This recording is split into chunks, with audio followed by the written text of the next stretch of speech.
Morning, everybody. We're doing the first panel on closing the loop when it comes to circular economy. While I was preparing for it, I remembered that for the first time during my school, when this concept of 3 Rs was introduced in the environmental science subject, I was in class 3. And throughout the school life and through our education, be it school or college level, it had a very micro approach towards it. Now, as today, 15, 20 years later, when India is fighting an intense battle against climate change, it has its net zero target of 2070 and its commitment towards sustainable development goals. This whole idea has taken a very macro approach, and that's why we're discussing it this morning.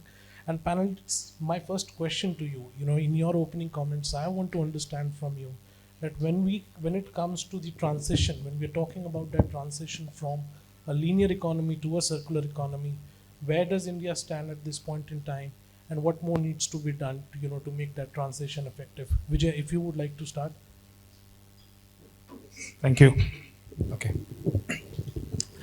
So very rightly said that, of course, not in school, but definitely in the early years of college, we had this. I'm a student of environment science, so reduce, reuse, recycle was the core of environmental science at that time. And now in the circular economy, we talk about transition to the circular economy. This R has to be further extended. Terms like renovate, refurbish, remanufacturing, these kind of terms has been added, and these needs to be practiced every day. So for some companies or industry or sector, maybe a bigger cycle of one bigger cycle could be of more use. But for certain process industries, there could be small cycle of many cycles. And maybe so I represent a renewable company. So solar PV is one of the greatest example where the circular economy can come into the picture very effectively. Already, I think solar panels are being discarded, but there is a not very effective mechanisms are available to recycle, reuse, and that there are precious materials are used in solar PV right now. So, and unfortunately, these rare earth metals, mostly 90% is coming from China right now. So dependency for, as an Indian, a dependency on China is too much for a renewable company. Definitely we have to change it. For change, one of the earliest opportunity with us is on reusing, recycling, or maybe recovering the materials that are used in many process stuff. So that is one thing. And there are other examples. Like there are peer companies. We do a lot of research on a specific area where the solar potential or wind potential is high. We can share among the peer companies the information. Maybe a particular area could not be of very interest for me, but there could be other company who is very interested in that region. So they spend time, money, and the resources finally to go and do the same research we already had. So we have to find opportunities and instances where we can really collaborate and keep it going. Thank you, Vijay, for your opening comments. Ms. Prabhakaran, your thoughts on where does India stand in terms of its transition to a circular economy, and what more can be done to make it effective? Thank you. I think that's a very pertinent question, because what we are experiencing is a great amount of impetus on this subject from the government of India. And Niti Aayog has constituted 11 committees in specific areas where there is to be a transition from linear economy to circular economy. And some of these areas are very pertinent to Tata Power. So like for instance, if you are looking at the fly ash management, it's no longer considered that ash is a waste. It's a byproduct for the cement industry or for the infrastructure sector. If you are looking at batteries, so the entire EV charging ecosystem that we are working on, what is the second use of batteries that we can look at? If we are looking at e-waste, again, very pertinent point brought in, we are growing so fast in the solar generation space. But what about end-of-life consideration for PV panels? Do we have adequate, collection mechanisms so that we are able to have the scale that is required to optimize the recycling that is required. So while there is a lot of conversation that is happening from the government, I think we as the industry are also equally responsible to participate in these discussions, and that's what we've been attempting. Thank you, Ms. Prabhakaran. Mr. Mahajan, your thoughts on it? Yeah, I think I come from an industry which is somewhere between telecom and infra. We are telecom infra actually, Indus Towers. And we've got 2 or 3 very unique challenges which are perhaps specific to only our industry and some peripherals around us. We use a lot of generators, for example, because we're trying to bring that down to a very large extent. We use a lot of batteries to power backup. Now, batteries are a front runner in terms of recycling. And I think what we could do with help from the government is have more policies and frameworks around recycling of things like batteries. Right. That's a big item for us. On the other hand, we've got some great support from the government in terms of policies around green open access, which is again a power solution that we're looking at, green power. So there are pockets of great things coming from the government side. And there are areas that we could perhaps use some more help on. The other one is e-waste, for example. With the laptops, to take an example there, the life of these gadgets is now coming down, right? And we need faster recycling techniques. If a car company can buy back a car, why cannot a Lenovo buy back a laptop and make it more sustainable for the economy overall? So there are things that are happening and there are things that can be done as well. 2070 being the net zero goal for India, I think we are on a very, very sharp trajectory in terms of growth. So we have to maintain a very delicate balance between making sure we grow and we grow sustainably. Right. Thank you, Mr. Mahajan. Mr. Sreekumar, your opening comments? I think circularity is an important topic. By default, we assume as India, it's in our ethos, that we generally don't waste things.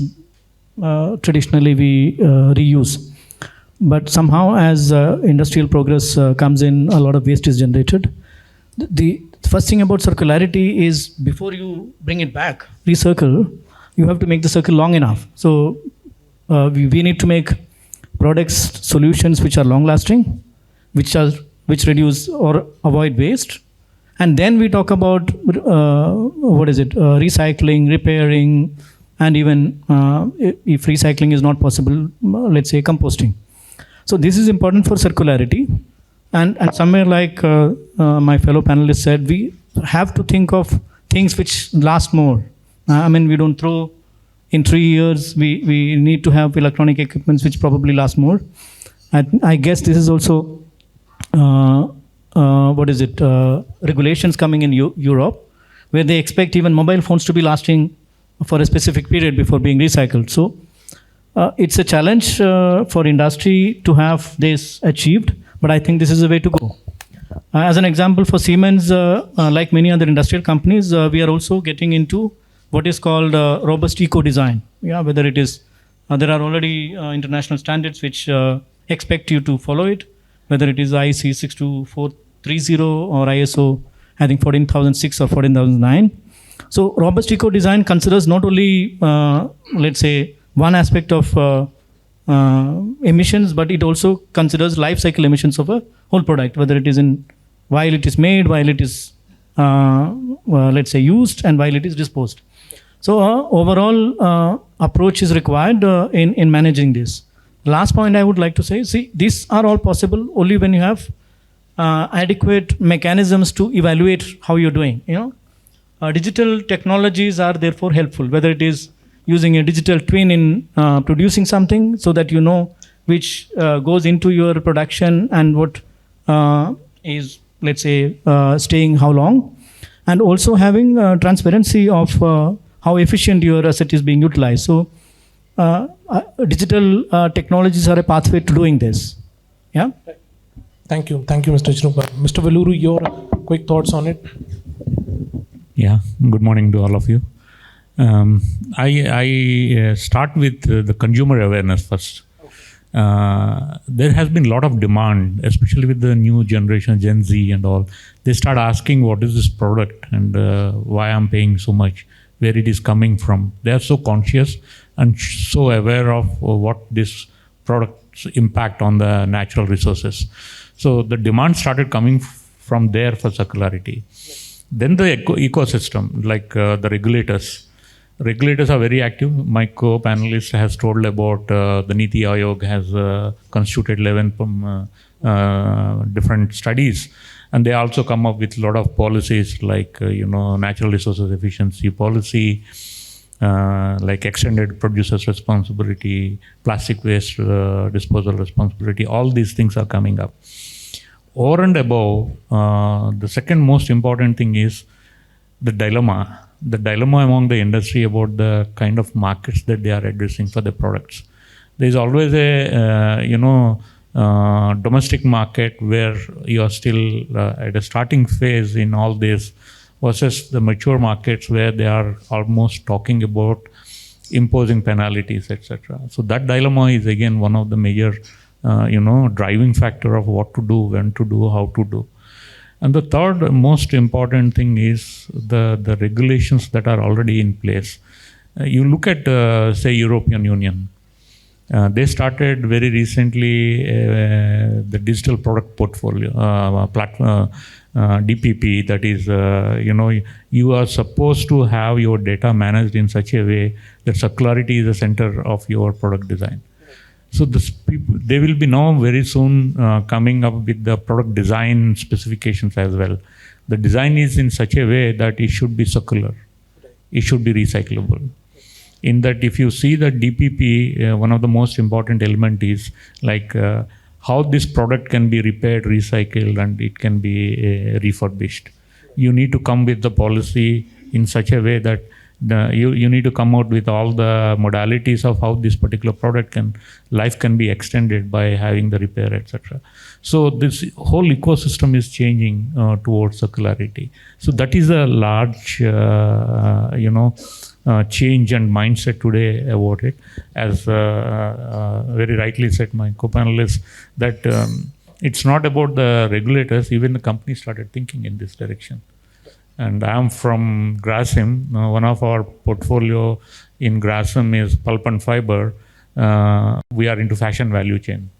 So I face this regularly. I keep going to European markets and talking to some of our customers. While these policies are coming up and emerging in the European Union, most of the brands in the Europe, where the maximum amount of consumption happens for the fashion product, they already started talking about it, implementation of these things. So this is the kind of scenario right now on the circularity. It's very exciting and at the same time, a lot of responsibility. Thank you, Mr. Valluri, and all the panelists for your opening comments. Now, all of you mentioned the thrust that the government has given, some of the policies that you've mentioned. Now, I want to understand from you the potential of collaboration in terms of government and corporate India on these policy initiatives to, foster that an environment for circular economy. Vijay, if you would like to start. Yes, so starting like a stay on the renewable energy only, the company. So, as I said in my previous comment, the solar PV is one of the pertinent example, but there are so many questions around the recycling, refurbishment, recovery of a solar PV, which is uncertain. There is a huge cost right now.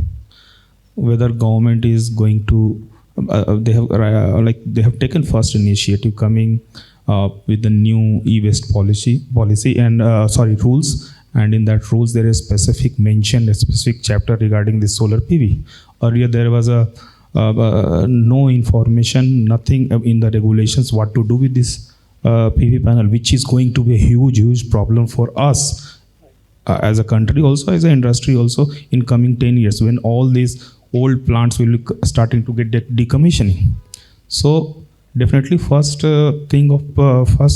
policy, first rules is out, but definitely there are other actions that needs to be taken from the government and by the industries also, like setting up large recycling units. And there is a problem of these plants are all across India. There is a huge cost of transportation. Who is going to take care of that? whether government is going to incentivize something on that in terms of people using recycled solar PV.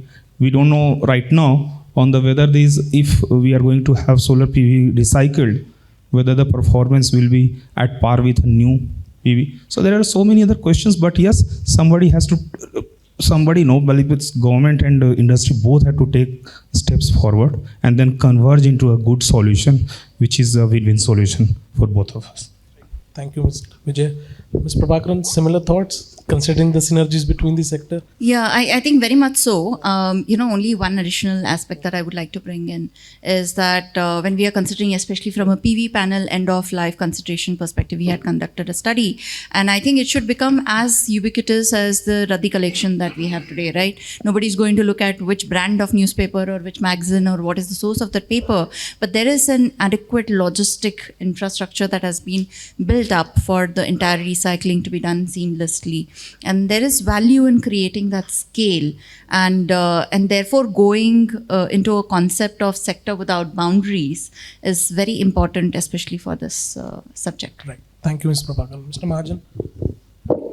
Yeah, so I think it's a very interesting intertwining of many things that come together when it comes to circular economy, because it all comes down to the same thing, right? I mean, I think the first thing that the government can and should do and is doing, by the way, is to greenify the grid as much as possible. I think we moved from somewhere in the 15-16% range to about 48-49% now. And I think I see some very aggressive plans from the government in making it, go into the 70s, 80s very, very soon. I think that will be a great step in the right direction for everyone. Besides that, and while that happens, there is enough room to look at how the government can support us in alternate sources of power. For example, we, like I mentioned, are in an industry which is very, very dependent on EV supply from the government. If we can have some kind of a subsidy on PNG, for example, that will be a great step in that direction. It's less polluting as compared to some of the other fuels that we have. If we can have more incentivization around solar farms being set up. There is, again, like I said earlier as well, that green energy open access is one big area that the government is now opening up. And with that kind of a initiative being launched from the government side, there is a lot that we can take up and deliver while the government delivers on the green grid that I spoke of. So eventually it's a collaborative effort between corporates and the government. Okay. And while the government is doing whatever it's doing with the current challenges of growth, etc., I think we have our own role to play in terms of supporting the government and making sure that's it's done as quickly as possible. So that's my take on this. Thank you. Thank you, Mr. Mahajan. Mr. Sreekumar. So I have if you look at what government could do, I'm not really an expert on how policies should be framed, but still my take on this, somewhere they could also start doing standardization, which has long-lasting benefits. One of the examples one could think of, my panelist also said, look at, let's say, policies which are coming up in mature markets. For example, for all mobiles, they are expecting a standard connector, which means you don't need, if you have different phones at home, you don't need two different chargers or two different types of chargers, which I do currently. So you eliminate, you kind of reuse things which by standardization, so this is something which government can do. But I come from Siemens, we are not really into consumer-facing businesses, we are more into business-to-business operations, and collaborating with other businesses is our business. We work with other businesses, whether in helping them set up plants which are more green, run operations which are more efficient, or the likes. So my expectation is that people look at such, let's say, circularity as one of the business goals, and then talk to each other in that aspect, and that would be helpful in let's say, running the show. We are already working together. For example, I think somebody said this. For example, Siemens has already a goal for reducing landfill, waste to landfill to almost zero. We are at around 50 now. How we can do it? Mainly because the cement industry is able to take a lot of our waste, in their process. So when one industry is able to, let's say, abate the processes of another one, that also helps overall improve the circularity in the industrial ecosystem. And we could also think of many such examples. Thank you. Thank you. Mr. Valluri, your thoughts on it? Yeah, I think I echo with all these comments that have come from all the panelists. I wanted to say one thing is the collaboration is required at the design stage itself. If you are able to design the product in such a way that it can be circular, it can be made circular, that's fantastic. For example, we take a shirt, right? The buttons, the collar, the material that goes into the collar, and the threads, and of course different blends of the fabric that goes into. Today there are limited technologies to segregate the blends. So between a plastic fiber versus a man-made fiber or a natural fiber. So if you are able to actually design in such a way that, say for example, for the collar, you put only the plastic based in order to control the cost of your product, and for the remaining body part probably you can think of having a natural fiber or man-made fiber, and then you have the threads which come from a natural resources or a natural man-made fiber thread. So this product is very easy to recirculate, it's easy to segregate. I'm just giving an example, right? Today that kind of concept is not there. So circularity faces that problem and challenges of segregation today. The second most important thing is collaboration is required across the value chain. It's not only about the product and product design, it is also about the logistics. The manufacturing is predominantly happening in this part of the world, like India, China, and these developing economies like Southeast Asia, Indonesia, Vietnam, and all those. And then the consumption is in the West. And the product, once the life cycle is over, it has to come all the way back. That is not there today in place. That reverse logistics is a huge burden on the circularity. So that need to be factored into it, how we can actually create that hubs in such a way that the product gets back with minimal, cost for the circularity. Otherwise, the circularity will be like huge cost burden to be passed on to the consumer.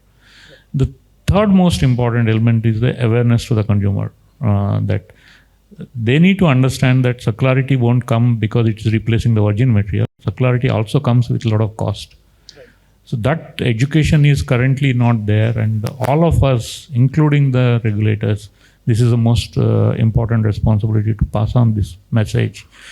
Maybe these cost structures will subside over a period of time when these all establish these logistics and all those things. However, till the time when this is picking up, this is in this new concept, while the technologies are developing, there is a cost to it, and that all need to be, consumed or need to be absorbed in the whole of the value chain. So these are the three critical elements of collaboration that is required in order to make this successful. That's right. Thank you, Mr. Valluri. Now, before we move to the last question on challenges, I just want to ask each one of you one successful model. It may be your sector or outside your sector as well, where this circular economy model has been successful, or any specific strategy that has been successful that you can recall, or what lessons can be learned from them. Vijay, if you could recall something. Definitely, I'm not able to recollect something in India, but definitely in Europe and US.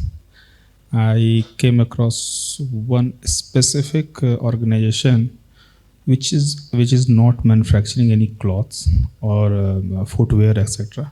They are only collecting old ones of any brand, and then there some processing is done, so hygiene, etc. And then it is sold to unprivileged, you can say, markets. And so their cost of buying of good stuff goes down, and they were quite successful in doing so. I studied on them, that how I was able to speak to some of the people from the organization also.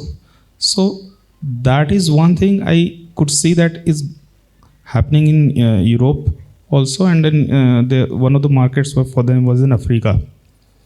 But I don't see that whether it is going to be implemented in India or not, because there is certain bias once the used products, etc., and that came out very strongly in one of the surveys done in I think 21, 22 in India.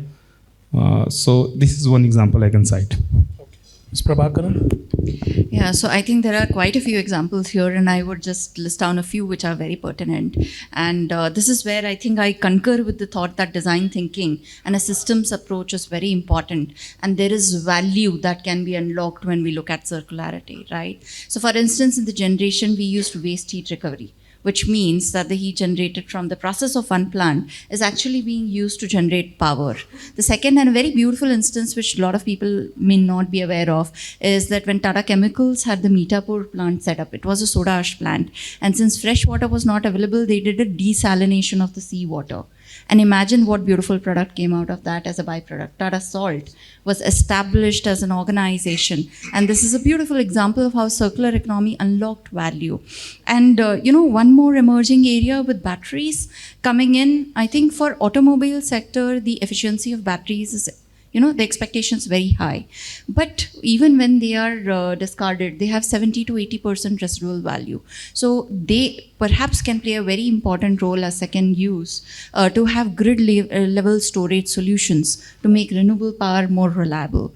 So there are many, many such examples. And for fly ash, obviously, we've had recently an experiment where we used bottom ash to replace sand in creating tetrapods to protect the coastlines of Mumbai. So in the construction industry, there are many applications with fly ash and bottom ash, where there are these interplay in terms of how waste products can be considered as raw materials for other industries. Thank you, Ms. Prabhakaran. Mr. Mahajan? Yeah, so I can think of two examples that I can quote directly, because there's many more that I have in mind, but I think in the interest of time, I'll stick to two. So one, I think we've got 185,000 towers across the country. Every tower has got batteries, and every area has got warehouses. Now batteries, obviously, when they have a rundown in the cell voltage levels, they have to be either replaced or discarded. What we've done, and not now, we've done this about 10 years back, is that we've actually set up battery recycling centers in our warehouses. Whereas before we start scrapping the batteries, we actually do a check to see how much of it can be revived. Okay. And that has been a very, very successful model for us, not only from a recycling point of view, but also from a cost point of view. Right. The other metric that we've been tracking very closely is mean time between failures. Now, what happens is before the 3 R's kick in, there is this very important element of maintaining right. For the 3 R's not to come in the first place or to get delayed. Now, maintenance sometimes takes a backseat because we are too busy trying to, recycle and refurbish. Now, to me, maintenance is key. And if you're able to do your PMs in a timely manner, if you're able to make sure that you're, giving the due diligence that is required towards the machines that are running for you, they will not, the delay of 1 year or 2 years in replacing that machine itself is going to be adding value to the circular economy. So we've done some work in that direction, and we've got some improved percentages in terms of meantime between failures, and that itself is a great step in the right direction. Thank you, Mr. Mahajan. Mr. Sreekumar? There are various examples. One I could, also recollect is how waste heat is being recovered, like Vaishnavi said. Of course, waste heat recovery was always being done, especially heat which was high temperature. Waste heat was always having economic potential for recycling. But what we have also seen recently, we have also helped some customers do it, is to recycle waste heat which is at lower temperature. For example, in a pharma plant, we could take back the heat and couple with a heat pump and make use of electricity to generate hot water, but thereby avoiding,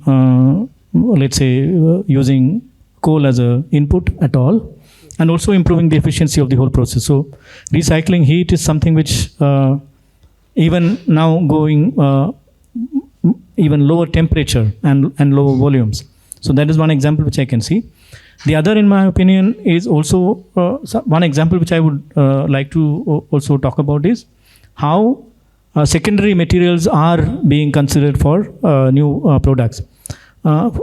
this is also the requirement of new standards where new products automatically consider secondary materials, but not just, let's say, have a target that I will include X percentage of secondary materials in our design, but you have to do it without compromising on the longevity of the product. So you need to have a product which lasts longer. Yeah, like he said, need to last before all this repairability and recyclability starts. But even while doing that at the beginning of the product design, you already think of products which can last longer, can be repaired, and also consume more of secondary materials. So this is another thing which we are doing.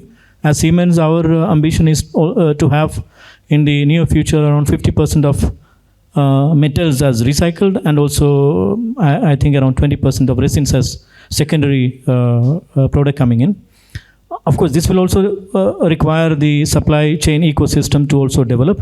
But in my opinion, these are already examples, and this is what we should look forward to seeing in order to make the economy remain circular and become more circular in future. Thanks. Right. Thank you, Mr. Sreekumar. Mr. Valluri, if you could recall something.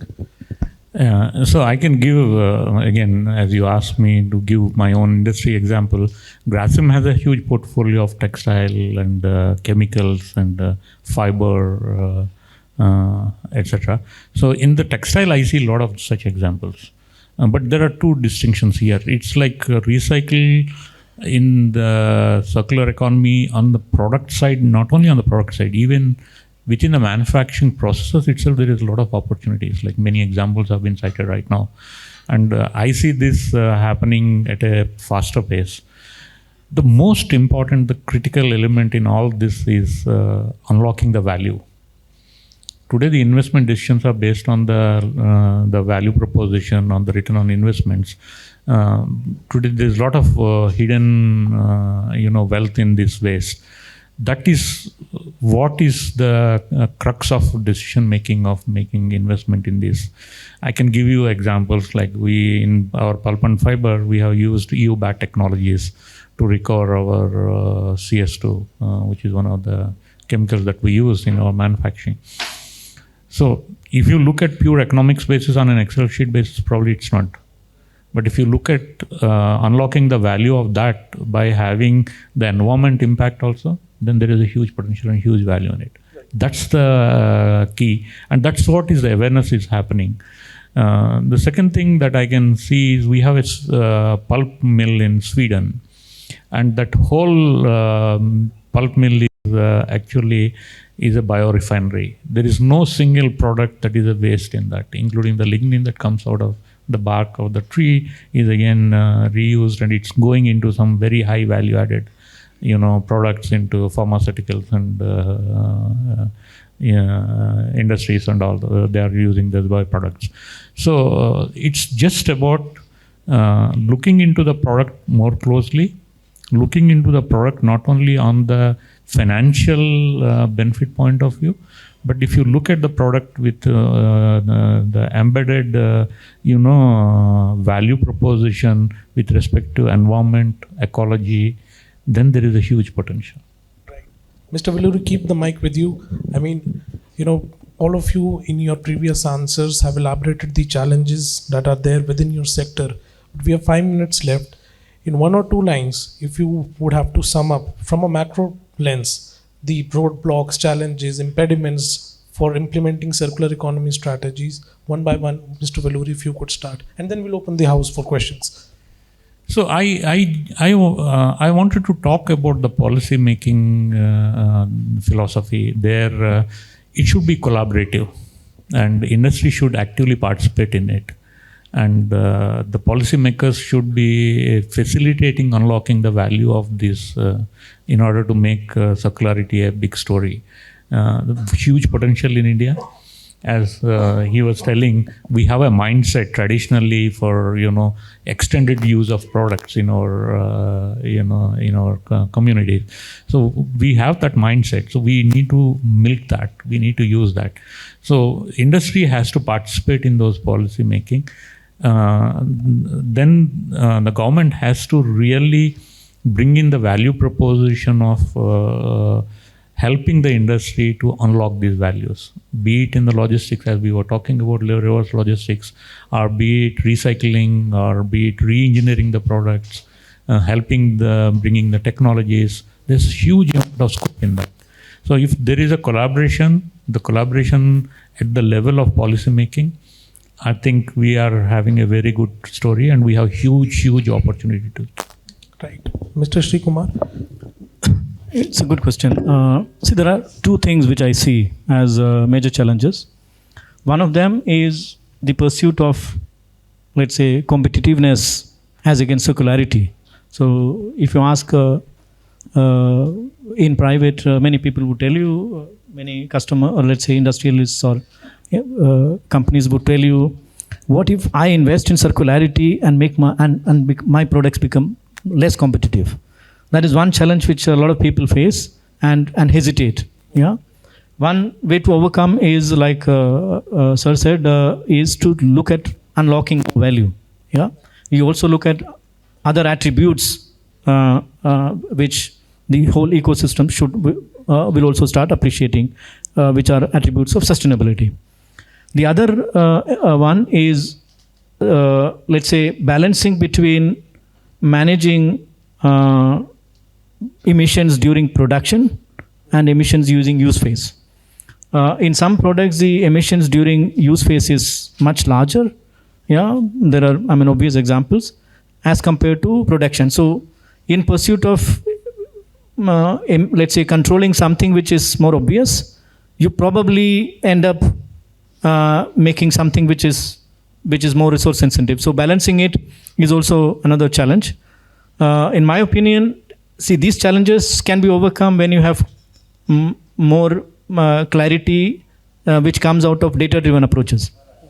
So, spending efforts in bringing, let's say, data on your products or systems or solutions would help you decide how this balance can be achieved, and also then make decisions which balance these things in quite a scientific way.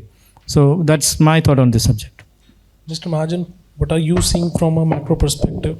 Yeah, so I think I'd generalize this comment of mine, but I think it's a mindset change. And if I look at more and more companies, not only in India but across the globe, the focus is normally on the top line or cost, whatever the case might be. I think the focus has to go beyond that to a horizon that you see years ahead of you. And if you take an example of a company which I know of, Patagonia, it's a government company based out of the US. They actually buy back every single cloth that they sell. They also ask you before you buy their jacket, do you really need this? To his point about prioritizing circular economy over your own top line is a very important mindset change in my view. If that happens, a lot of things can change. Thank you. Ms. Prabhakaran. Yeah, so I wholeheartedly echo the thought process about mindset change, and also about the need for government intervention in terms of creating logistics and scale for the recycling infrastructure. But one important point that I would like to bring about is that every change and shift that we've seen in industry has been driven somehow by technology. It has been the inflection point where, the enablement has happened for the next generation, right? For solar panels, the widespread adoption would not have happened had the cost of solar panels not gone down. Likewise for batteries. I think, one key aspect of this is that we can reduce our carbon emissions, but it is very likely that it is not possible to eliminate it completely. And therefore, carbon capture, utilization, sequestration, and the technologies associated with that require due attention. Thank you, Ms. Prabhakaran. Mr. Vijay, your closing thoughts on this? Yes, on a little bit on, I'll stay and I'll talk about from the consumer's perspective, the kind of challenges that a user like me would face. But first, I would share one lighter note. I think circularity was very the core of Indian civilization right from the beginning. We all must have received this joke about a toothbrush is used time and again for different uses. And somewhere we started to doubt these old, way of using things. So we have to come out of this so-called modern mindset and we have to look in that no solution could be out of range. We have to think over every solution that is there, very small, big, etc. But from the consumer's perspective, I'll again quote one survey, very interesting. Across this survey was done in Europe, America, and India, and some other economy in Asia. 74% respondent from India, that was highest. Average was 42%, said that they're ready to buy on things which are, good for environment. But at the same time, Indian consumers are there is a trust deficit. They think that only 34% think that companies are doing good about environment. So that trust deficit has to be bridged. And also, another point is, you have to give information very clearly.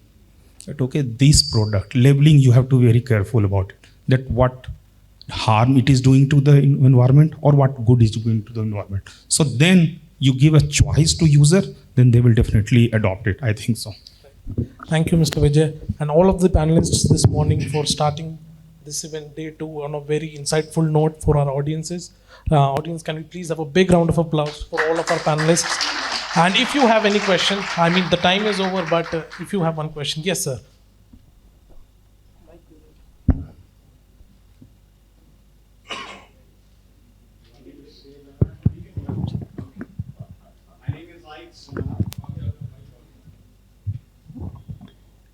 My name is Ike Sinha. I am country director or Unite for Good. Every panelist here has given excellent information, very educative. I would request Businessworld to take it forward, because after today's event, everybody goes back. We would like you to take this to the policymakers, the same panelists, and give information like whether it is a label or how to reverse the whole thing. All our women, housewives, villages, they are the best economists, more than people who have been educated and they are economy advisors. I have taken village people. You're talking of pharmaceuticals. Now everything is being because of Dr. Kalam, who started Ministry Ayush. When I took 19 village people who have not seen a fan, I come from a state, we are from the mountains, they have not seen a fan. But I brought them, I said, you are my president, give me 5 minutes, see my people, the village people, the grassroots. We are only seeing artificial things over there. If you don't water the roots, you cannot get fruits. Here they talked about yarn. Great example.